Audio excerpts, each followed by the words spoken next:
దాల్తును సీతను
ఆలోచన పరిపూర్ణము కావట్లేదే.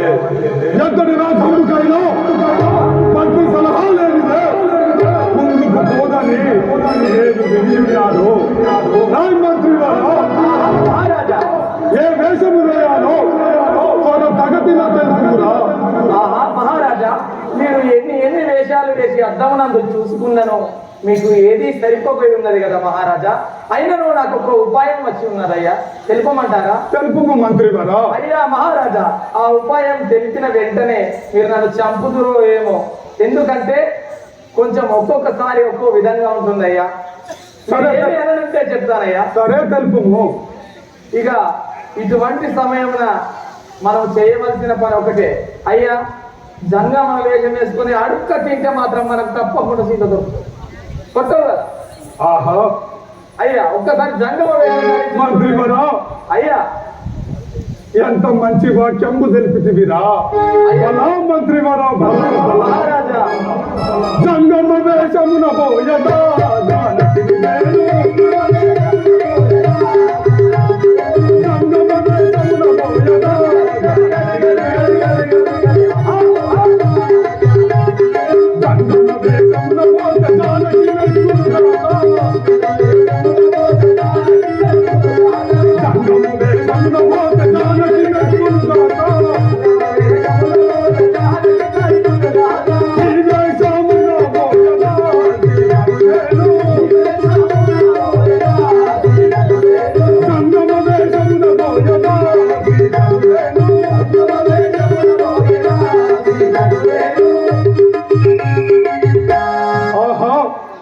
ఎన్ని వేషములు ధరించిన ఈ జంగమ వేషాధారిని సరి అయినది అనిపించదు.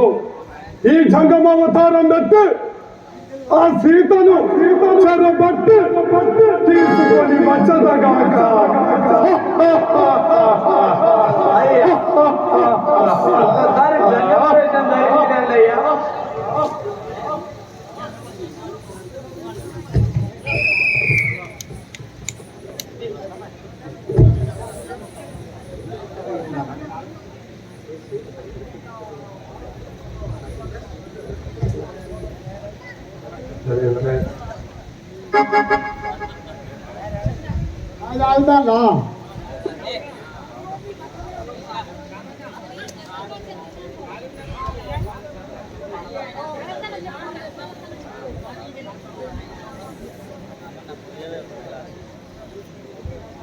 రాజగొంతులు ఎక్కున్నది అయ్యా.